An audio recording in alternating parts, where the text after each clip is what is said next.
Many of the customs in the assumed Christian tradition are originally European. And by European I mean pagan, as in non-Jewish. One of these customs is the practice that the priests have of wearing robes. A robe is a piece of woman's clothing. So why on earth are they wearing robes? Let's find out. Originally, the European deities were hermaphroditic spirits of nature and in man. They were later anthropomorphized and thus turned into gods or goddesses. However, the tradition of representing them as hermaphroditic remained.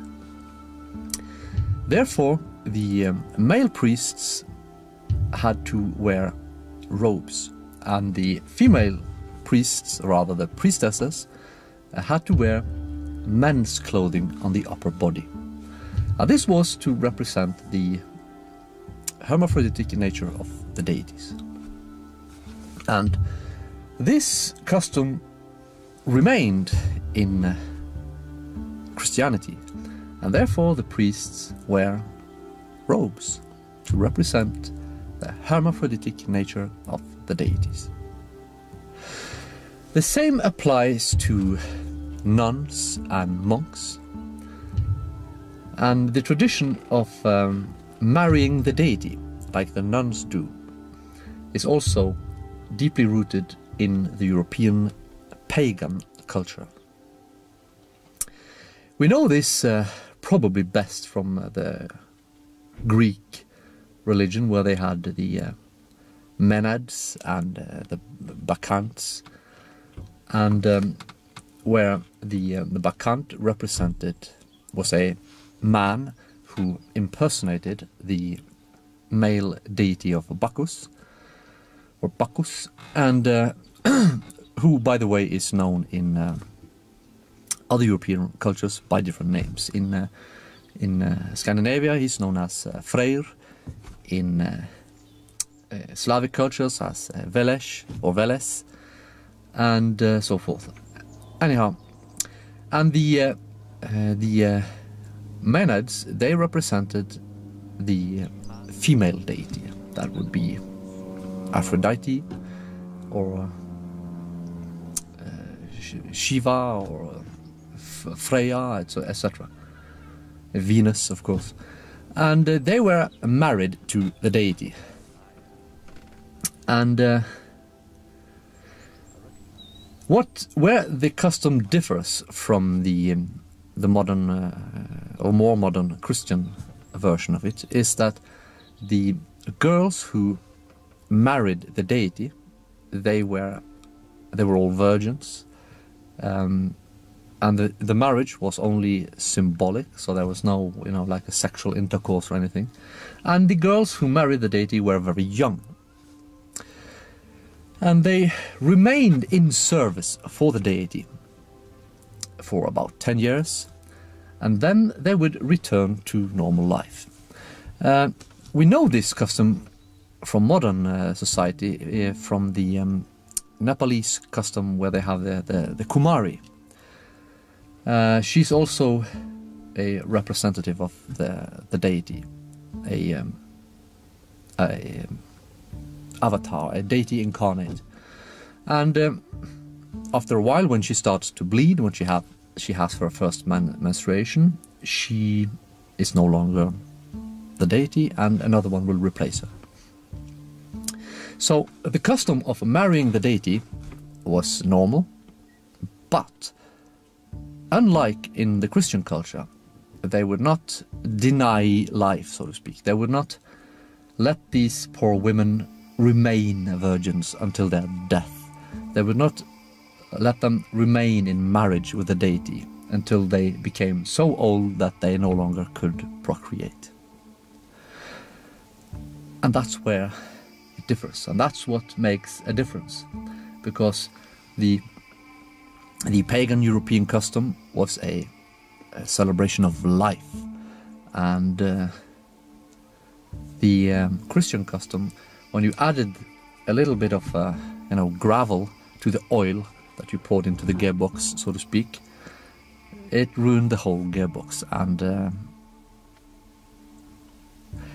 therefore the Christian religions, although they are made up of 90% paganism and only 10% Judaism, they are in fact cults of death, where they take these beautiful young women away from society and put them in a monastery where they are denied all opportunity to procreate and to participate in a constructive way for the tribe.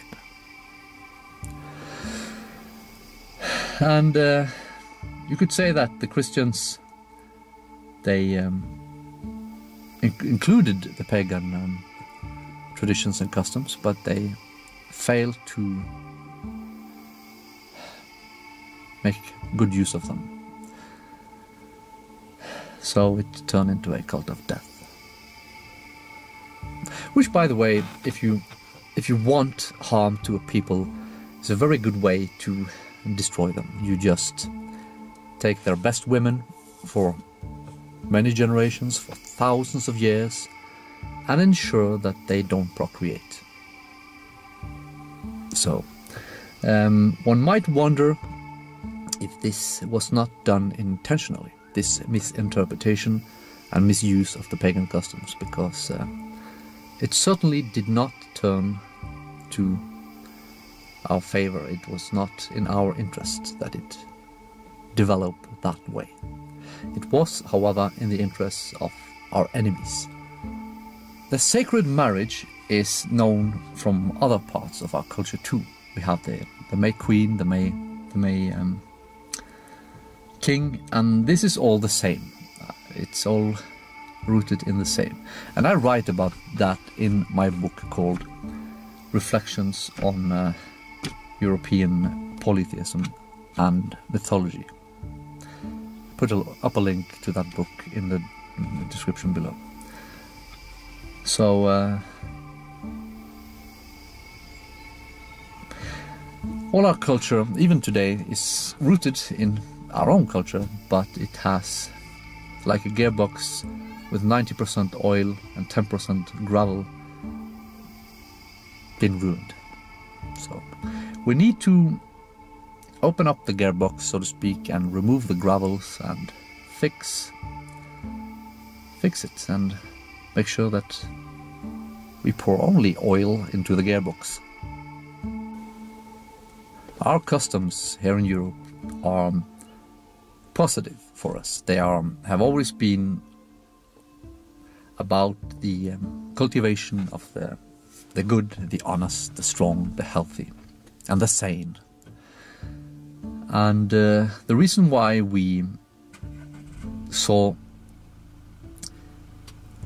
our customs perverted and changed was because we are also very, very gullible.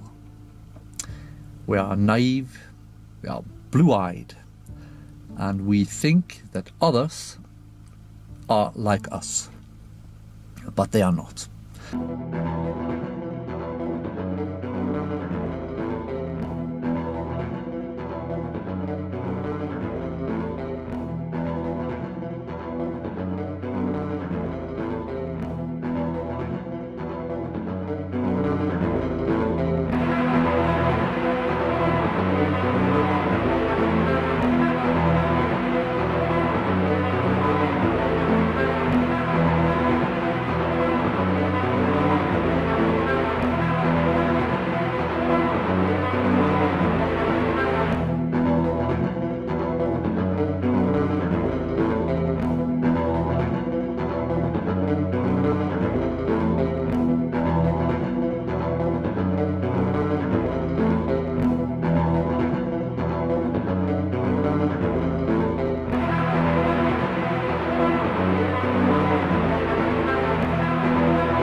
And when we realize that, and when we put up a proper defense against those who are not as blue-eyed as us, then we will prevail, then we will suffer no more. And we will be able to preserve our culture, and preserve our traditions, and preserve our blood and everything that we hold dear. And if we don't, it will not end well. Bye-bye.